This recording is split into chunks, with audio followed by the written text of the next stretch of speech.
Oxenfree. Oxenfree? What's with the name? That's normally your thought when you first see this game. The title alone confused me, but at the same time it sounded like a real... Oh, Ollie Ollie Oxenfree. I get it now. I was completely cold going into this game. I literally knew nothing about it or even what it even really was. But once it boots up, I see I'm playing a side-scroller adventure game that in many ways is a poor man's Telltale game. So you walk around and basically just have conversations and make alterations to the game's journey and overall ending. Alex here is our main teenage blue-haired orange coat wearing protagonist for this one, and she's pretty likable. So the game starts off with Alex on a boat with her new stepbrother and longtime best friend, on their way to some party on a small island. Your main choice in the beginning is choosing to have a cigarette with your stepbrother. I guess it's some sort of bonding thing. So everything starts off pretty mundane. But of course the party doesn't go as planned and now some truly weird shit is happening. What the fuck? You get separated from your friends and have to find them and... Oh, Ollie Ollie Oxenfree. Now I get it. As far as actual gameplay goes, there isn't much to say. You mostly walk from point A to point B and talk to your companion, which is usually your stepbrother Jonas. Your companion does a decent job at keeping pace, and there was only a few awkward moments where he is facing the wrong direction while we're having a conversation.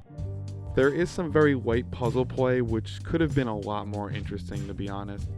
So if there's ever a sequel, I hope it's greatly improved upon. The main gimmick of this game is that you have a portable radio that interacts with stuff like doors or triangles.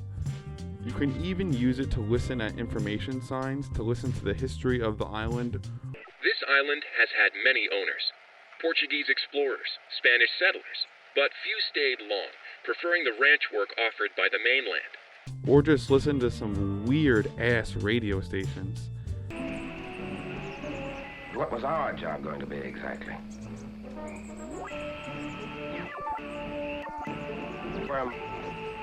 The real game here is conversation. What if it isn't? What if they just said it was decommissioned and there's still people, in there, doing stuff? I think if they had alien autopsies or whatever you're suggesting is happening in there, we'd have been taken out by snipers about 50 paces back. Spooky. Yeah. That's my main gripe with the game, is that sometimes I just want to have more natural openings to have real dialogue. When you play The Walking Dead, the flow of two people talking just feels real because your setups are better placed, and there isn't stuff that's on your path that can constantly just interrupt someone mid-sentence. It just makes things feel out of place for a second and reminds you that you're playing a programmed simulation.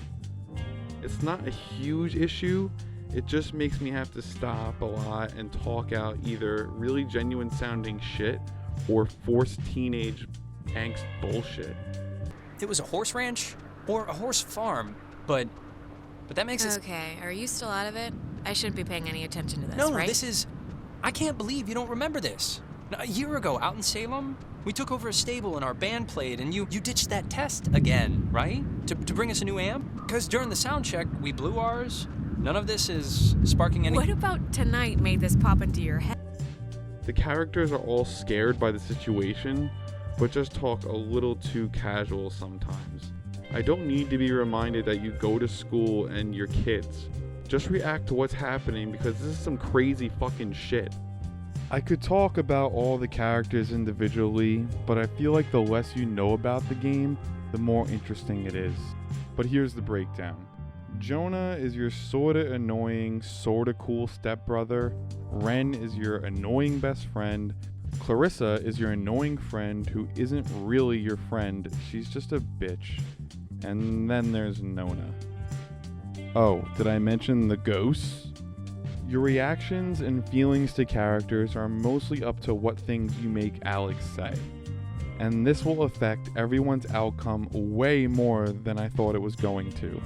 The problem here is it's kind of hard to know when just one phrase you say will affect something. This sounds cool, but at the end of the game, it's more like, huh?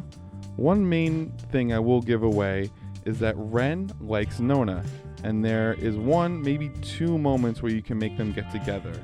I remember one instance where Nona was asking me about Ren, and I said I just didn't want to talk about it because, I don't know, this is some crazy fucking shit going on. I don't want to talk about some high school relationship bullshit at the moment. Wasn't a very good opening, so I just let it go. And then, at the end of the game, it has the nerve to say I kept them from dating. Jesus game, sorry I didn't want to play matchmaker after getting crazy visions and getting sucked through dimensions. Now, had the game presented that moment more organically, I may have been not only more interested, but also more aware that my words would have such huge impact. I wouldn't say that the entire story is like this. There are definitely points in the game where you know that certain actions or conversations will change things, but overall, it could have handled it just a little bit better. I would give away the main plot, but it'll either be really interesting and deep to you, or just too fucking confusing. Felt it was more the former for me. There are genuine moments that were truly sad, and it was compelling to see just how much Alex's brother's death has not only affected her, but all of her relationships, and just how much the player gets to decide how she is going to handle it in the end. No matter what happens, it's definitely a hard tale to forget. The last thing I want to talk about is presentation. Overall, it's pretty good, and the art design for the characters is pretty interesting. Besides the voice dialogue, their personalities shine more through their style rather than their facial features. Seeing how the game doesn't really display their faces at all. Only in photos taken by characters throughout the game show what they look like up close. Which I found interesting because the first time I saw them in their close-ups, it was like that's how I had already imagined their faces in my mind. And that's a sign of pretty good dialogue writer and overall character design, so well done on that front. The art design of the entire game is actually pretty stunning. The entire island is like a character itself, and every screen looks more like you're walking around in a painting rather than a game. Forests are filled with foreboding colors, abandoned military bases have dark, ominous tones, and the town is bright but also comes off dead at the same time. It is definitely a beautiful game that has a clear art direction and is executed almost flawlessly. The graphics and gameplay, though, would be forgettable if it wasn't for the game's killer soundtrack.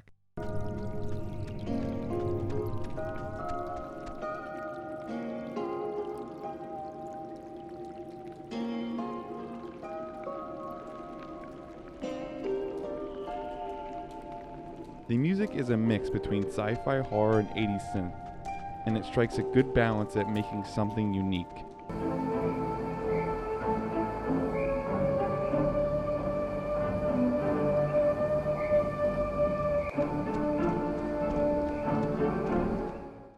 Nearly every track is memorable and creates uneasy tension from the second you get off the boat.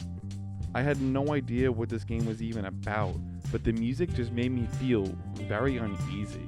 Something was off, but the music is so subtle about it that it never feels like it is trying to force emotion out of the player. It feels like it's trying to make you think and you absorb the atmosphere.